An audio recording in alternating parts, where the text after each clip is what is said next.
भगवान कह रहे हैं कि जिस पर मैं कृपा करता हूं पहले उसका धन बल अपहरण कर लेता हूं। ये धन बल अपहरण कर लेता हूं। जब वो निर्धन हो जाता है तो सगे संबंधियों का अपहरण कर लेता हूं।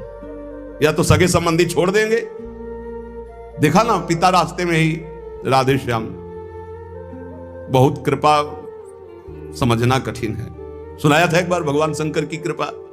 माता पार्वती जी से कहा चलो मैं आपको अपने भक्त के दर्शन कराता हूं। बोले चलो प्रभु। तो बोले पहले अभक्त के दर्शन कर लो, तब भक्त के दर्शन आप सुख पाओगी। तो गए तो सुपारी कतर रहे थे बैठे, इसमें बढ़िया गद्दा लगा हुआ था, गिरदा लगा हुआ, 50 गाय 50 भैंसे दूध दुही जा रही थी। प्रातःकालीन का समय था। संत वेश में गए और कहा भगत जी 100 ग्राम दूध दे दो, शालिग्राम भगवान को स्नान कराना है। चल दिया सुबह से, और क्या क्या बोलना सो। महादेव जी ने कहा हे भगवान जितनी संपत्ति और वैभव इससे दुगना इसकी कर दो। माता जी ने कहा औघड़ इसीलिए कहा जाता है इनको, बड़े औघड़ नाथ है। 100 ग्राम दूध ले दिया, गाली दिया, ऊपर से कह रहे संपत्ति कह दो दुगनी। बोली नहीं पर अंदर अंदर बहुत विचित्र औढ़रदानी है इनका। आशुतोष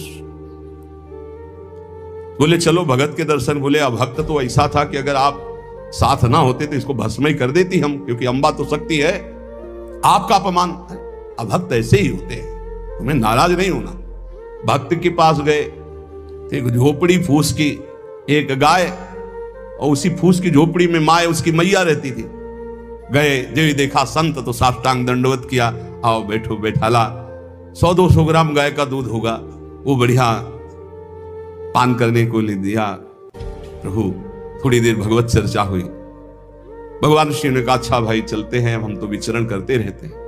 बोले संत भगवान कभी पुनः कृपा करके आना। हम कुटिया के बाहर निकले और कहा हे करुणा निधान भगवान इसकी गैया और मैया दोनों हटा दो, मार दो। अंबा जी ने कहा आप बर्दाश्त नहीं होगा। 100 ग्राम दूध नहीं दिया तो उसको दुगना संपत्ति दे दी, और एक गाय पूरा दूध आपको पिला दिया, और मैया बातचीत करने के लिए थी उसको भी आपने मार दिया। कहा कि ये क्या है? अभी तुम नहीं समझे। जब इतनी संपत्ति में साधु अपमान करके ऐसी गालियां देता है, जब डबल संपत्ति होगी तो ऐसा अपराध करेगा घोर नर्क जाएगा, समझो। और इसका कुछ मन मैया में जाता है, कुछ गैया में जाता है। दोनों भगवान के पास गए, भी अखंड हमारा चिंतन करेगा या हमें लीन हो जाएगा। माता जी का ये बात तो सही। तो बोले जिस पर मैं कृपा करता हूं इस माया प्रपंच से उसे अपने स्वरूप में स्थित करता हूं। वो जरूरत देखो, जरूरत है।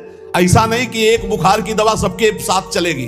बुखार की भी क्वालिटियां हैं, समझना। अब मलेरिया है तो उसके लिए अलग, डेंगू है तो उसके लिए अलग, साधारण वायरल है तो उसके लिए अलग। हम लोग साधारण बुखार वाले हैं, चिंता मत करो। ऐसे हाई इंजेक्शन नहीं लगेंगे जैसे त्रिपुरदास जी के लगे, या प्रहलाद जी के लगे, या नरसिंह मेहता जी के लगे, या मीरा जी के लगे। अपने लोगों के नहीं लगेंगे। बहुत ऐसे वायरल, जैसे ऋतु का बुखार है ना, अपने लोग ऐसे बुखार के मरीज हैं। डेंगू वाले नहीं है कि भर्ती हो जाए प्लेटें कम हो रही। डरना मत। अलग अलग बुखार की जैसे दवा, ऐसे अलग अलग भक्ति की स्थिति की परीक्षा होती है। अब इसकी स्थिति क्या होगी वो तो जगत पावन करने वाले भगवान ये देखते हैं। बहुत सुंदर बात है ये, अगर समझ में आ जाए। भगवान अंधकार का नाश कर देते हैं, भगवान स्वप्न का नाश कर देते हैं। ये सब स्वाप्निक जगत है।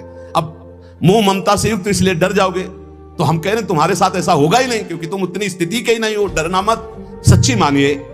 क्या चक्रवर्ती सम्राट अम्बरीश जी भगवान के भक्त नहीं है?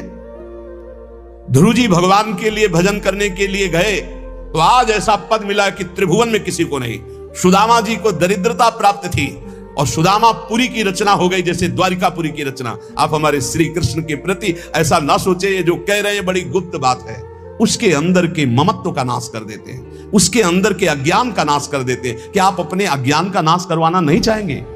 यहां अज्ञान की वृत्ति के नाश की बात। आप ऐसा मत सोचिएगा। और आज तक कोई भक्त आपको भिखारी नहीं मिलेगा।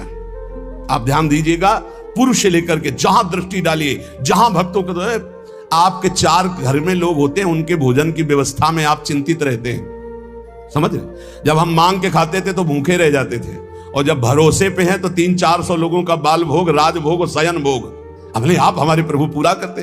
तो हरिष्य धनम, तुम्हारा घर कितना बड़ा है, हमारे घर में कितने बैठे देख लो। घबराना मत, इसलिए हम कह रहे डरला मत, अब इसीलिए कह रहे हैं, नहीं तो आपको लगेगा भगवान कह रहे यस्याम अनुग्रहणामि हरिष्ये तद्धनम, ये धन ही हर जाएगा तो अब हमारे भक्ति का मतलब क्या रहेगा? नहीं, इसका मतलब है अज्ञान का नाश हो जाना, तम का नाश हो जाना, माया मोह का नाश हो जाना। क्या आप दुख का नाश नहीं करवाना चाहेंगे? ये भक्ति दुख का नाश करके सर्वतोभावेन महासुख प्रदान करने के लिए है।